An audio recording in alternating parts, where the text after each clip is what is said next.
yahoze ari umushikiranganji ajejwe amagara meza y'abakenyezi ku ntwaro ya nyiricubahiro Trump, hama ubu nyene acagira ishirahamwe riharanira agateka k'amagara meza y'abakenyezi.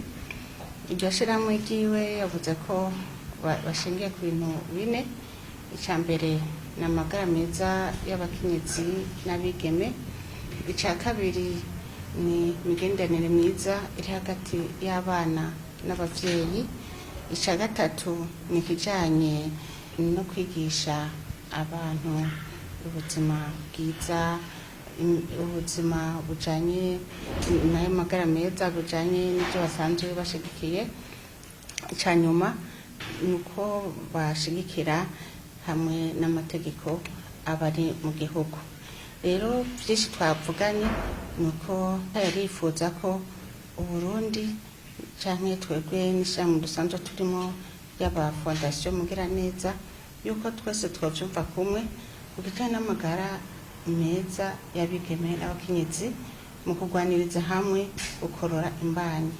Rero ngo harabaye consensus ya Geneve y'ibihugu bimwe bigwanya ico kibi canke ciza, kubera ngo n'umwifato w'ibikoko so umwifato w'abantu runtu, kumva ko hashobora kubaho aboshigikira gukorora imbanyi, kubera ubwa mbere ni kwica ikiremwa muntu, ubwa kabiri harimo no gutosekaza amagara y'abigeme n'abakenyezi.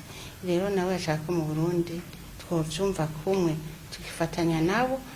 Rero ico cifuzo mumva ko ari ciza, na cane cane ku bantu bubaha Imana ntirema kugira ngo tuze turica ibiremwa byayo. Naco gituma rero yahagurutse araza ngaha mu Burundi. Ubushize baragize inama mu gihugu ca Uganda, turarungika ubusanzwe ari mu bakonseye bacu, hama arazana raporo atubwira ivyo bahakoreye.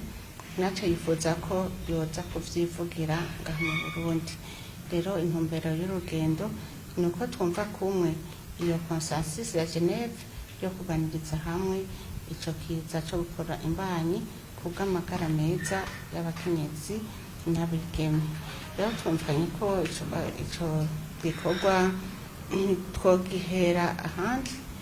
Je kubwanje nabwiye ko ndavyumva nk'uko avyumva, yuko umuntu gihera ngaha mu gihugu cacu hanyuma kikakwiragira muri Afrika, hama n'isi yose ikumva ko gukorora inda ari bibi.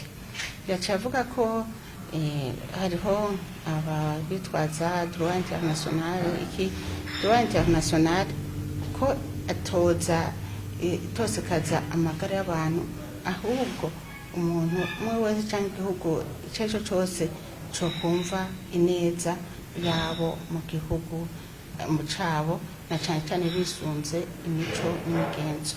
Twamubwiye ko muri ethique et bonne gouvernance igihugu cacu c'u Burundi uwo muco wo gukorora inda ko utarimo, kandi atanu umuntu yobishigikira gushika onye. Ari nacavuga ati aho benshi bashobora kugereranya igihugu n'ikindi batazi igihugu iyo cavuye aho bigeze niyo kiba kiriko kiraja. Gaca musanga ngo hariho abatanga amanota bakaraba igihugu kimwe bakagishira inyuma ngo biteye imbere batazi kahise kaco.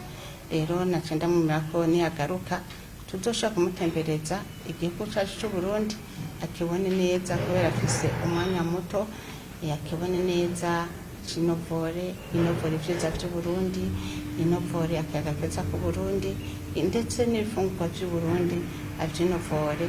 Kandi intango niyo umuntu arabirako. Yavuze ko isanze hameze neza mu Burundi, kandi umwanya muto hamaze yabonye ko igihugu c'u Burundi ari igihugu nyabagendwa, ari igihugu kimeze neza.